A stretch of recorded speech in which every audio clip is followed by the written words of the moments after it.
قرآن کہتا ہے فَإِذَا جَاءَ أَجَلُهُمْ لَا يَسْتَأْخِرُونَ سَاعَةً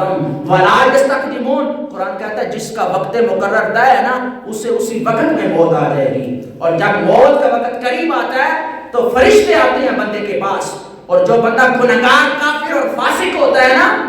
پھر فرشتے اس کی روح قبض کرتے ہیں، اور اتنی دردناک روح قبض کرتے ہیں نا۔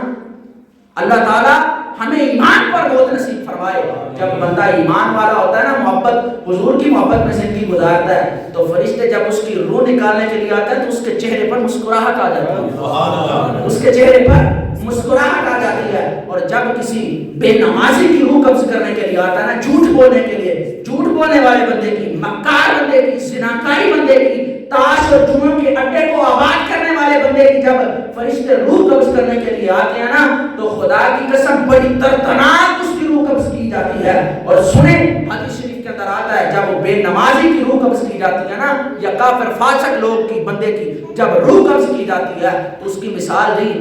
کہ اگر کوئی نرم اور ملائم کپڑا ہو نا، نرم اور ملائم کپڑا، سب سے نرم اور ملائم کپڑا، اور وہ کانٹوں کی جھاڑی میں پھنس جائے نا تو جب آپ اسے کھینچتے ہیں تو وہ پھٹ جاتا ہے، پھٹ جاتا ہے نا۔ کانٹے دار جھاڑی کے اوپر اگر کوئی نرم اور ملائم کپڑا رکھ دیا جائے نا تو جس طرح اسے کھینچتے ہیں نا، اس قدر حضور نے فرمایا بندے کو تکلیف ہوتی ہے جب بندے کی روح قبض ہوتی ہے۔ اور یاد رکھیں کل نفس ذائقۃ الموت، مجھے بھی موت آئے گی، آپ کو بھی موت آئے گی، ہمارے والدین میں سے جو زندہ